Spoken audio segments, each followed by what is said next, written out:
الحمد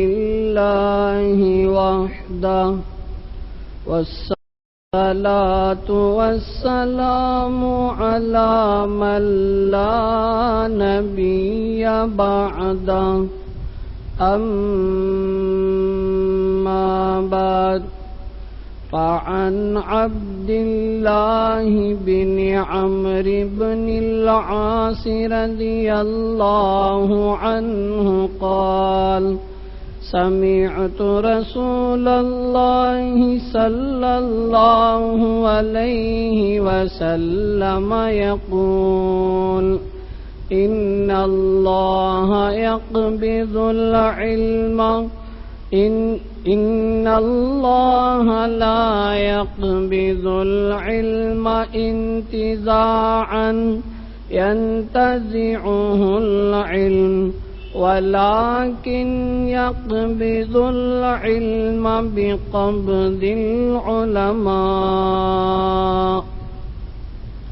حتى لم يبق عالم اتخذ الناس رؤوسا جهالا فسئلوا بغير علم فأمتوا وأذلوا وذلوا أو كما قال صلى الله عليه وسلم. بزرگان محترم،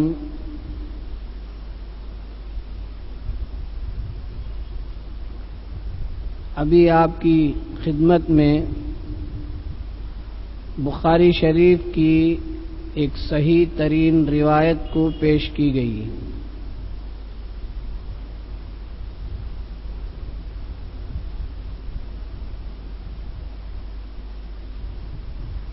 اللہ تعالی نے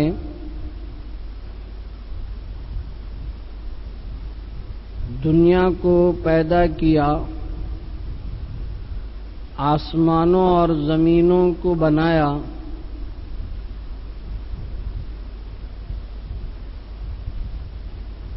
حضرت آدم علیہ السلام کو پیدا کرنے سے پہلے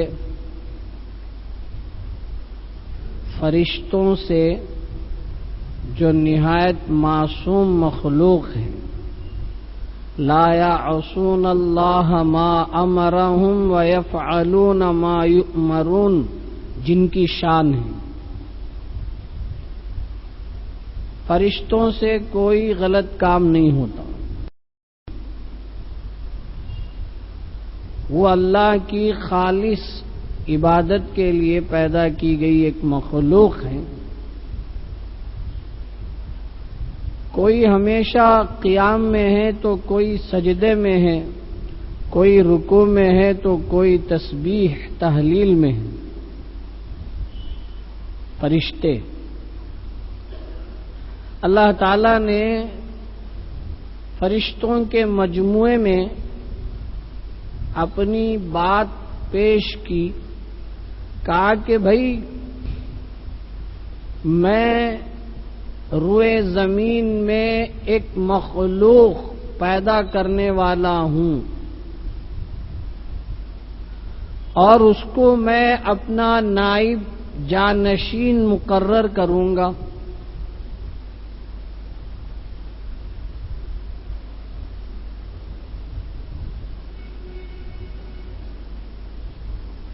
انی جاعل فی الارض خلیفۃ،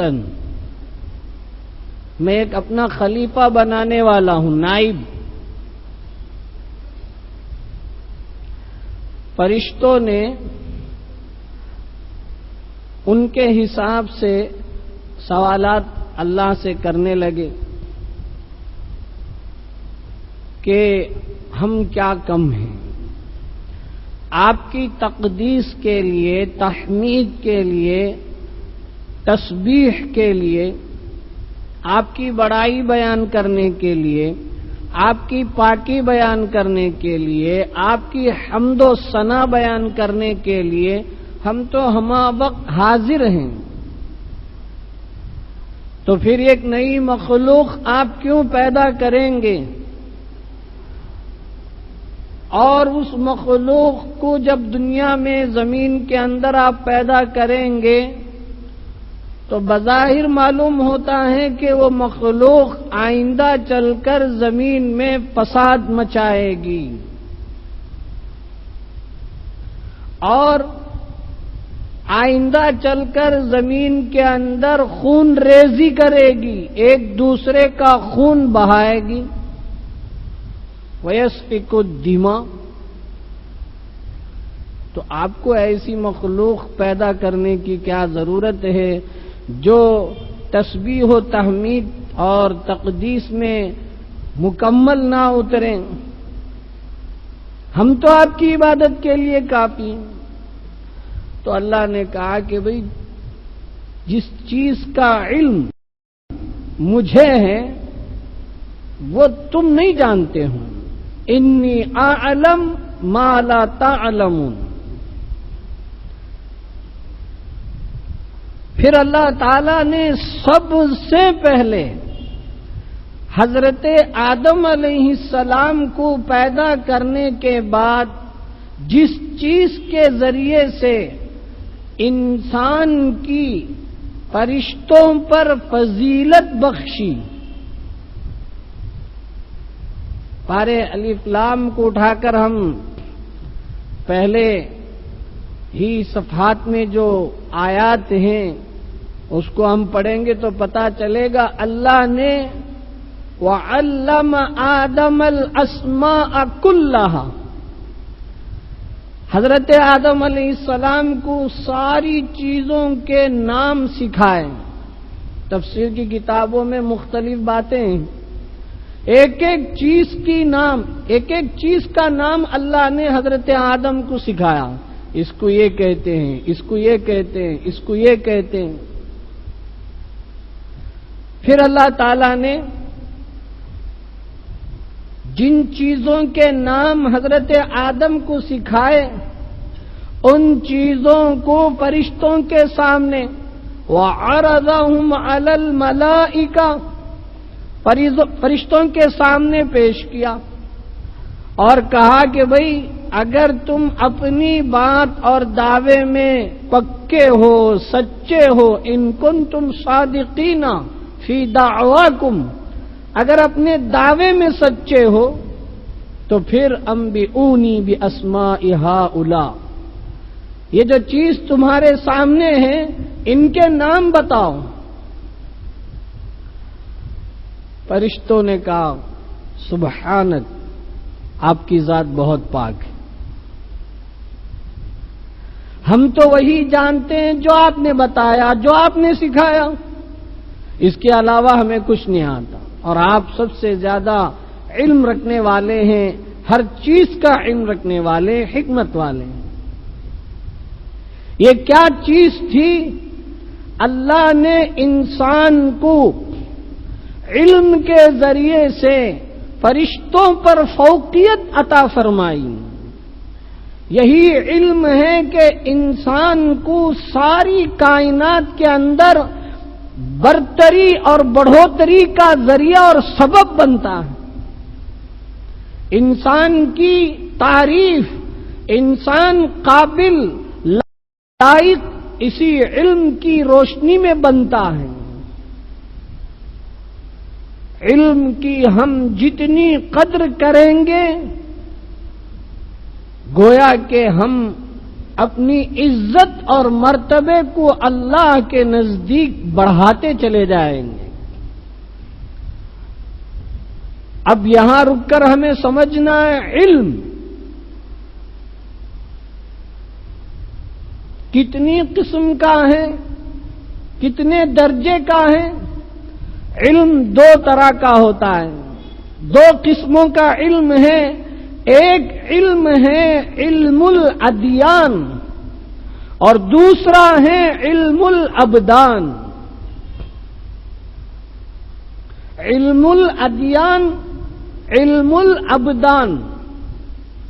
علم الادیان دین کا علم، مذہب کا علم، علم الابدان انسان کے بدن کا علم، طبی علم، اور اس کے علاوہ جتنے علوم ہیں دنیا کے اندر وہ سب اس میں داخل ہیں۔ علم دو طرح کا ہے، ایک دین کا علم ہے، ایک ہم اس کو دنیا کا علم بھی کہہ سکتے ہیں۔ دین کا علم، دنیا کا علم۔ دین کا علم کبھی بھی آمدنی کا ذریعہ نہیں ہو سکتا، دین کا علم کبھی بھی ہنر نہیں بن سکتا۔ ہاں، دنیا کا علم حاصل کیا جاتا ہی اس لیے ہے کہ اس سے آدمی باہنر بنے، اس سے آدمی چار پیسہ کمائے۔ انجینئر ہے، ڈاکٹر ہے، ایڈوکیٹ ہے، جتنی پڑھائی ہے لاکھوں کروڑوں روپے خرچ کر کے پڑھتے ہیں، تو اس کے ساتھ ان کی نیت ہوتی ہے، ان کا ارادہ ہوتا ہے کہ پڑھائی کرنے کے بعد ہم کو اس کے ذریعے سے آمدنی ہوگی، ہم کو اس کے بعد ملے گا۔ لیکن دین کا علم ایسا نہیں ہے۔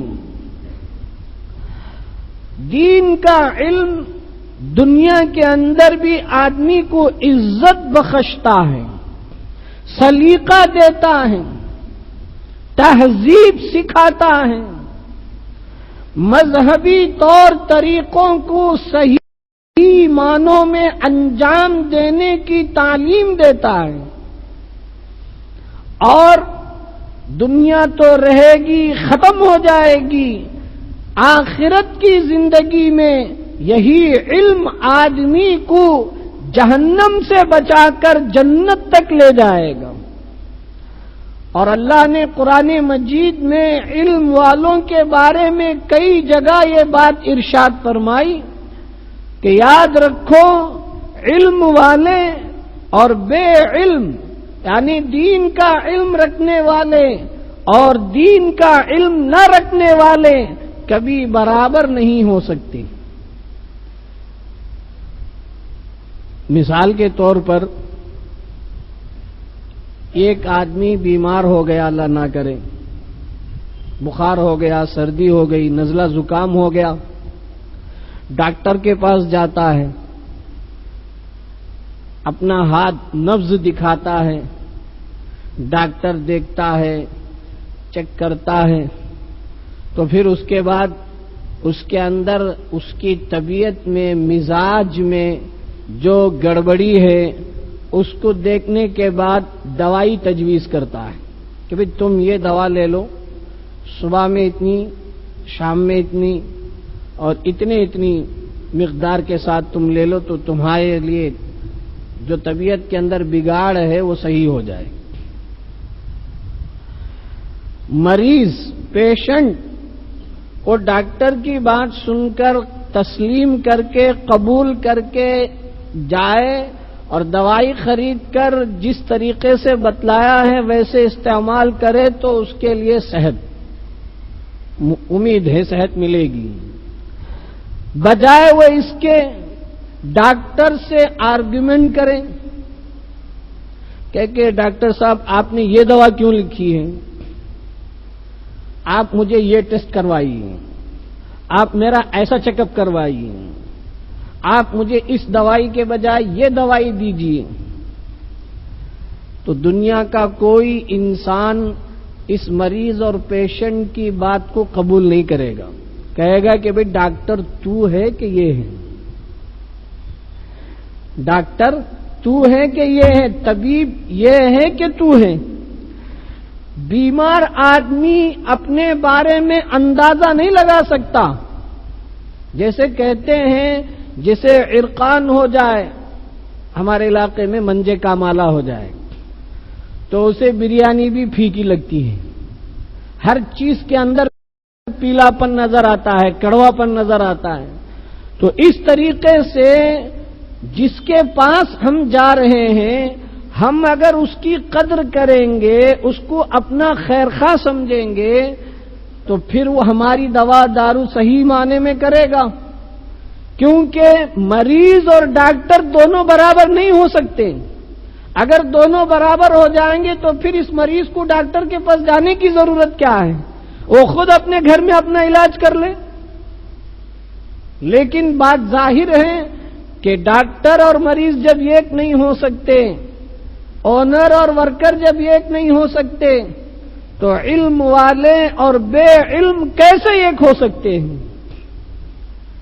اس لیے اس بات کو ہم سمجھیں، علم بہت بڑی چیز ہے۔ اس علم کے ذریعے سے دنیا کے اندر بھی آدمی کو عزت ملتی ہے، اور آخرت میں بھی اس علم کے ذریعے سے، خاص طور پر علم دین کے ذریعے سے، آدمی جنت تک جانے میں کامیابی حاصل کرتا ہے۔ سب سے بڑا المیہ کیا ہے، دکھ کیا ہے؟ آج کی جو نسل ہے، آج کی جو جنریشن ہے، نہ دل میں علم دین حاصل کرنے کے لیے تیار ہے، نہ علم عصری دنیاوی تعلیم حاصل کرنے کے لیے تیار ہے۔ ہمارے علاقے میں عام طور پر 10ویں 12ویں جماعت کے بعد لوگ اسکول کو سلوٹ کر دیتے ہیں، جی بس کیا ہے، اب بس چھوٹا موٹا کچھ کر لیں گے، کارخانے چلے جائیں گے، فیکٹری چلے جائیں گے، کوئی شو یونٹ کھول لیں گے، کوئی فلاں کر لیں گے، فلاں۔ تعلیم کے میدان میں ہمارے نوجوان نئی نسل بہت پیچھے ہیں۔ ہم عورتوں کے متعلق نہیں کہیں گے، مردوں سے متعلق ہم کہتے ہیں کہ تعلیمی میدان میں نہ دین کا علم نہ دنیا کا علم، افسوس ہے۔ دیکھ لیں ہم ہمارے شہر میں کتنے مسلمان MBBS ڈاکٹر ہیں، کتنے مسلمان ایڈوکیٹ ہیں، انجینئر تو الحمدللہ ہیں، لیکن جتنے ہیں وہ ناکافی ہیں۔ پرسنٹیج کے حساب سے دیکھا جائے تو کچھ بھی نہیں ہے۔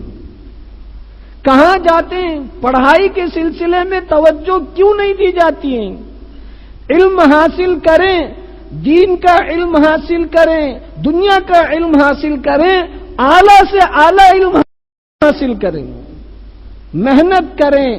ہمارے نوجوانوں کے لیے اسکول میں پڑھنے والے، کالج میں پڑھنے والے، ان کے لیے پڑھانے والے کتنی فکریں کرتے ہیں، لیکن وہ ایک محدود حد تک باقی رہتا ہے۔ پھر جب گھر جاتے ہیں تو ماحول دوسرا ہوتا ہے، پھر نہ آگے کی تعلیم کے سلسلے میں خود غور کرتا ہے، نہ اس کے ماں باپ فکر کرتے ہیں، بس ویسے ہی اپنی زندگی 2-4 پیسے کے خاطر ادھوری بنا کر رکھ دیتا ہے۔ میرے دوستو بزرگوں، آج پورے ملک کے اندر اس بات کی سخت ضرورت ہے کہ خاص طور پر ہم مسلمان علمی میدان میں آگے بڑھیں۔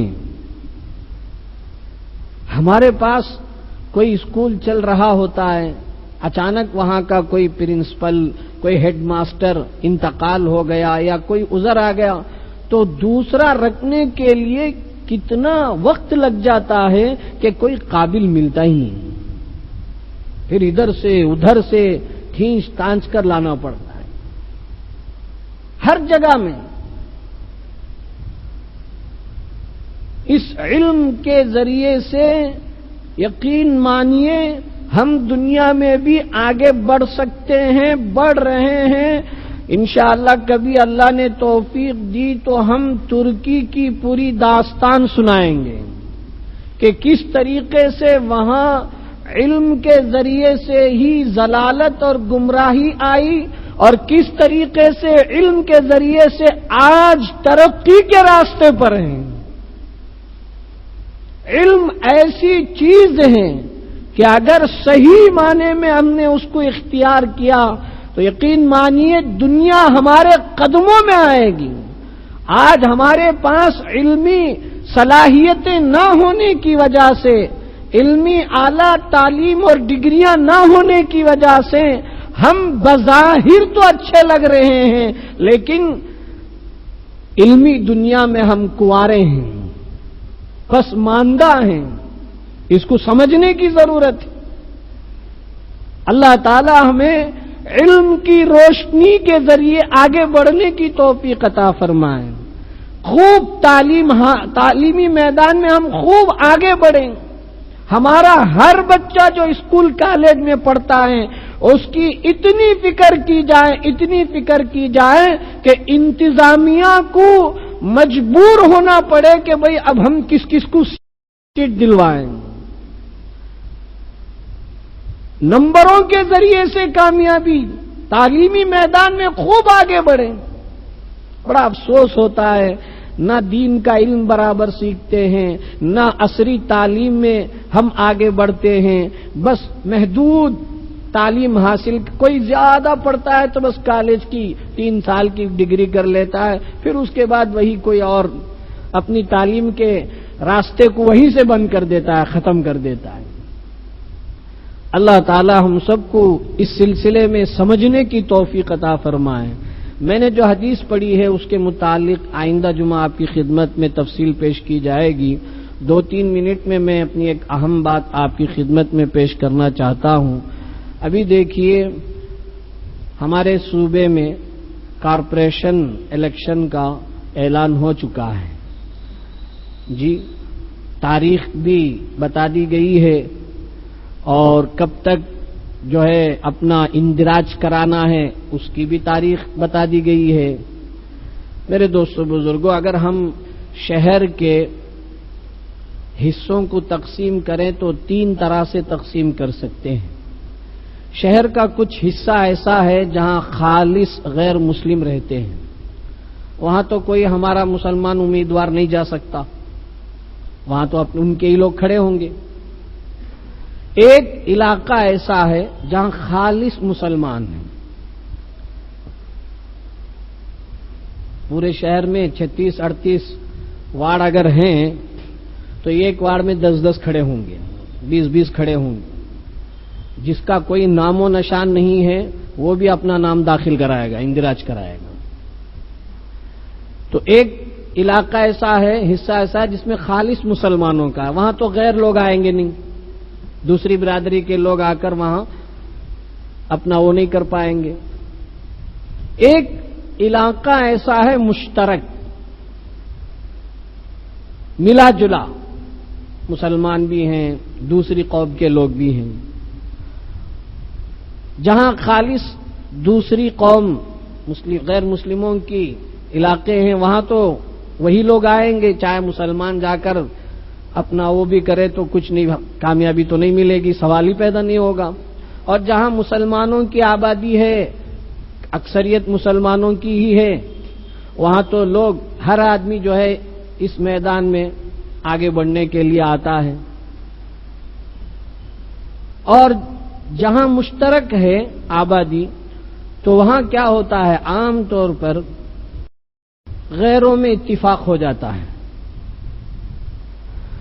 تو اس علاقے میں صرف ایک وارڈ میں ایک ہی غیر کھڑا ہوگا، غیر مسلم ایک ہی کھڑا ہوگا۔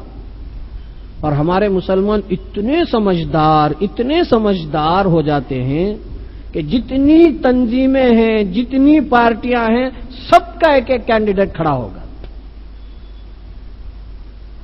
ظاہر بات ہے اتنے سالوں سے ہم تجربہ کر رہے ہیں، لیکن پھر بھی ہماری عقل یہاں آ کر کام کرنا بند کر دیتی ہے، بس اپنا ہم آگے بڑھے۔ ہم میرے دوستو بزرگوں، جہاں مشترک آبادی ہے وہاں کے وارڈوں کے لوگوں سے ہماری درخواست ہے کہ سب مل کر، اگر کوئی غیر مسلم امیدوار کھڑا ہو رہا ہے تو اس کے تقابل میں کوئی ایک کھڑا ہو، پھر انشاءاللہ فائدہ ہوگا، ورنہ یہی روٹیوں کے ٹکڑے بانٹ کر فائدہ کوئی اور اٹھاتا رہے، اس سے کم سمجھی اور کم عقلی کی بات کوئی اور نہیں ہو سکتی ہے۔ اور جہاں اکثریت مسلمانوں کی، جیسے ہمارے علاقے ہیں، محلے ہیں، جہاں سب مسلمان ہم رہتے ہیں، وہاں بھی اللہ کے واسطے اپنی کمپٹیشن بند کر کے قوم کی، محلے والوں کی، سماج کی خدمت کے جذبے سے متفق اور متحد ہو کر، اگر کئی تنظیمیں مسلم تنظیمیں ہیں تو آپس میں پہلے سے بیٹھ کر مشورہ کر کے چند واڑ آپ لے لیں، چند واڑ آپ لے لیں، ایک ایک کھڑا ہو کر پوری میجارٹی کے ساتھ کامیابی حاصل کریں، اور پھر آئندہ جب جیت ہو جائے گی تو دل کھول کر محنت کے ساتھ وعدے کے حساب سے اس ایریے کی، اس محلے کی، اس وارڈ کی پورے طور پر خدمت کریں۔ اور کتنا ہم لوگوں کو بتائیں، سب کچھ ہوتا ہے پھر بھی وہی ایک آدمی کھڑا ہوا ایم ایل اے الیکشن کے لیے، پتہ ہی نہیں کون ہے صاحب، اس نے اپنا نشان لگا لیا، اکیلا ایک گاڑی میں جو ہے اناؤنسمنٹ کرتے ہوئے پھر رہا، اکیلا پھر رہا ہے پورے شہر میں، اور وہ یہ کہہ رہا میں ایجوکیٹڈ ہوں، میں پڑھا لکھا ہوں، مجھے دیجئے۔ یہ وقت بٹنے کا نہیں ہے، اگرچہ یہ ہمارے صوبائی سطح میں کچھ اضلاع میں یہ کارپوریشن کے الیکشن ہو رہے ہیں، اگر ہم یہاں سے ایک اتحاد کا ہم نے پیغام شروع کیا تو امید ہے کہ آگے چل کر بھی ہمارے اندر اتحاد ہوگا۔ یہ چند ضروری باتیں تھیں، اللہ کرے سب کو سمجھ میں آ جائے، اور جس رخ پر امت کا فائدہ ہو، شہر کا فائدہ ہو، اس رخ کو ہر ایک کو اختیار کرنے کے اللہ تعالیٰ توفیق عطا فرمائے۔ آمین۔ وآخر دعوانا الحمدللہ رب العالمین۔